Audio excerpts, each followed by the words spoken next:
now. The Transport Minister, Fikile Mbalula, he's also head of elections for the ANC, visiting the area as part of campaigning ahead of by-elections. Our reporter, Athi Mtongana, she's there for us. Athi, good afternoon to you. What message from Fikile Mbalula today to potential voters?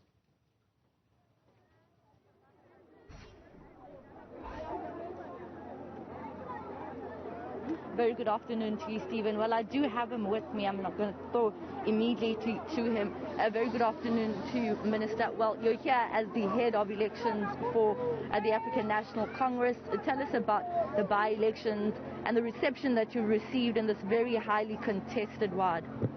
Well, the reception is magnificent, and we have been working here. Our deployees have been in and out. Our volunteers have been knocking in each and every door.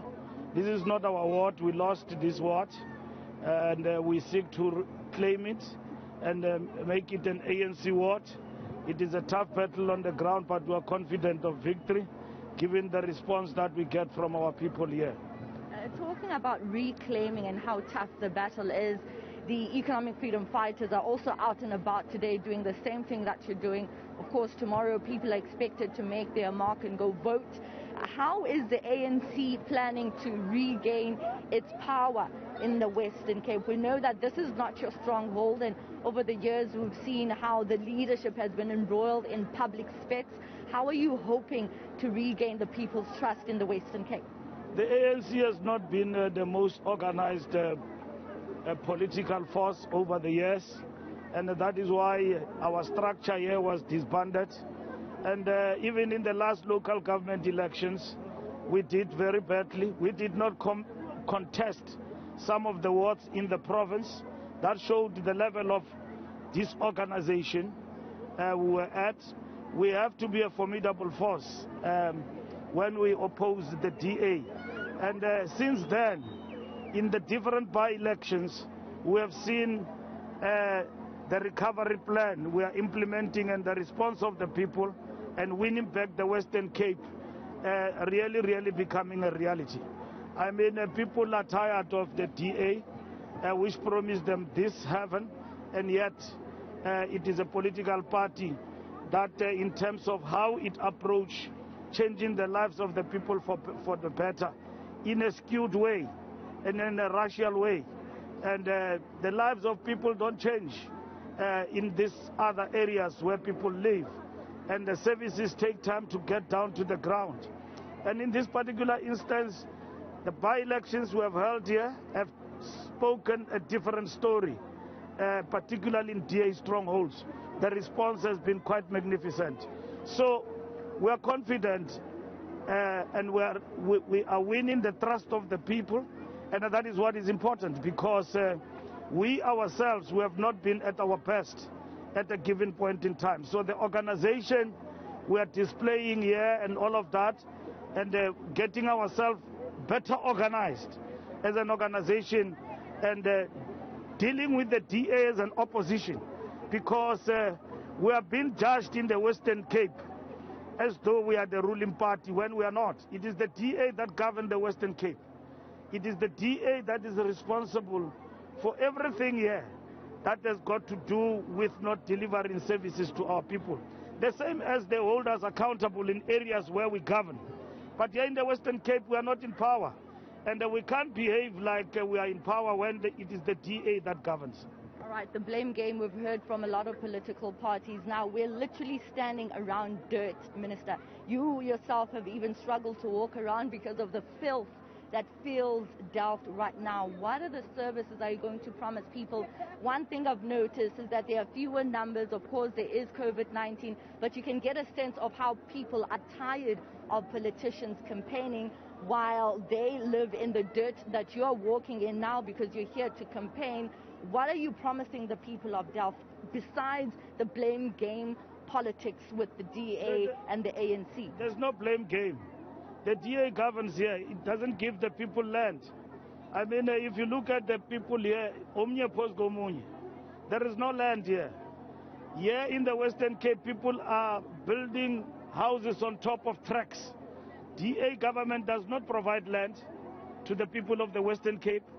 particularly Africans and black. So are you saying that the African National Congress would be able to do that? The African National Congress will roll out a plan to give people land and at the same time ensure that people live in comfort and harmony in the areas where they live. And that is what is important. First point, that is important. Land at the same time people are in a position to live in a situation that is habitable, and at the same time they are in a position to build families. Like you can see, it's not only here. If you go around in many other places, it is worse. It is in other instances, national government had to intervene to basically ensure that we provide land for scores of people who are staying around here and who come also from other provinces. In fact, at some point, they've been called refugees here in the Western Cape. So the ANC is not going to play the blame game and the racial card. It's playing a game of ensuring that people are actually given good human settlements, and at the same time we provide land for them that is habitable, where they can live in the Western Cape, which is a big problem.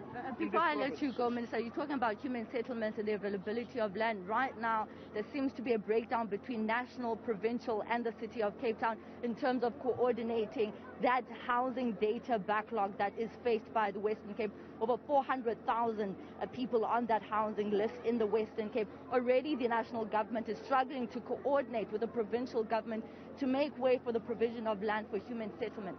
How are you then promising people if you're struggling at this point in time? We are not in charge. Our immediate program is to provide and roll out a program of land working with national government. In this particular instance, the two, you know that the task of human settlement is a concurrent function.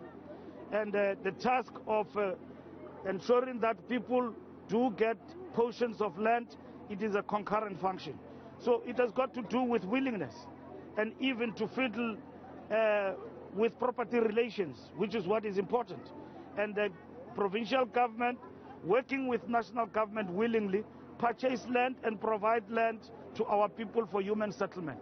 At the present moment, that is not happening in the Western Cape. It has been like that for years. It's not happening because the Minister of Human Settlements, Lindiwe Sisulu, comes here, and some of the promises that she makes in terms of collaborating with all the structures of government does not filter down for the services that the people need. There's not been any promises.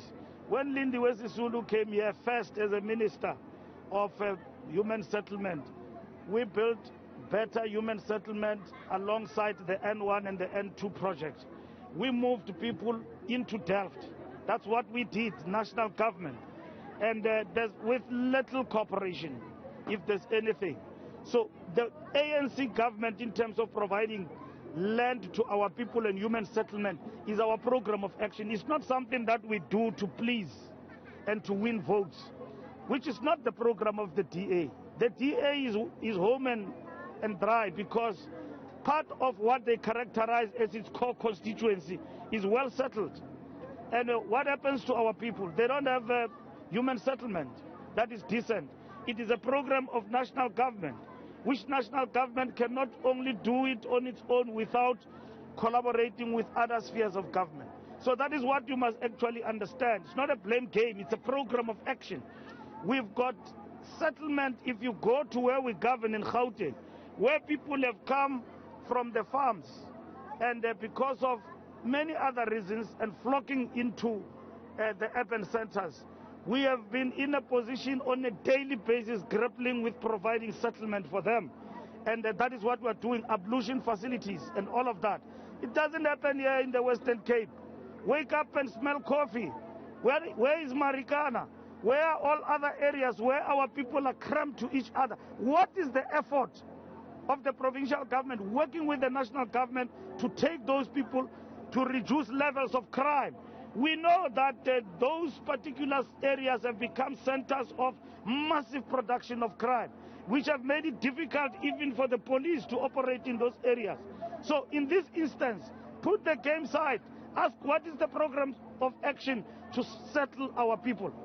There is no program of action, and in this instance I'm saying, you see these people here in Delft settled and all of that, It is through our intervention. Where is the willingness of the provincial government and local government here to settle our people? I do want to let you go quickly, Minister. Your reaction on Tokyo Sekgwale, I saw that you posted also on social media.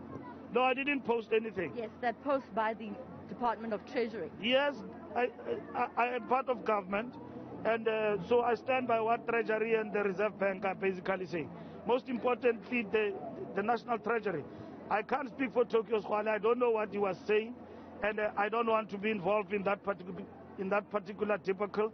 I stand for what I believe in terms of the economics of this country. What I know is that any government, when it seeks a financier, it does that within the prescripts that governs the Treasury. And our Treasury in this country, if you don't know, it is the best. It's among the best in the world. And so you can't have fly-by-nights here and scammers taking chances on us. Tokyo is a respectable man. So if he's got a concept of assisting government, I think he will bring it to the fore. But me, myself, it left me confused from how I understand how these things happen at the level of government. But government have spoken for itself, and that is it. So from where he comes from, I think he will speak for himself. And I don't know why he was saying that, but it left me confused because I know Tokyo to be well conversant and well read when it comes to economy, and also when it comes to at least the understanding of microeconomics of this country and all of that. I've served with him in cabinet, so it's not like somebody who can be hoodwinked just like that. So I was a bit shocked. So I don't want to comment because he's my friend, so I know him. I've not had an opportunity to talk to him, but it left me dazed, But at the same time, I think somebody can try that game, but a person at Tokyo Sekgwale's level, I really was really confused about it all. I mean, I think I wish to rest it there, but our government have responded, and I think it suffices. It is adequate and proper. Thank you so much, Minister Fikile Mbalula of Transport. Of course, he's here in his capacity as the head of elections of the African National Congress. They will continue doing a door-to-door around Delft. Back to you, Stephen, in studio. Athi Mtongana, thanks very much indeed. Well, from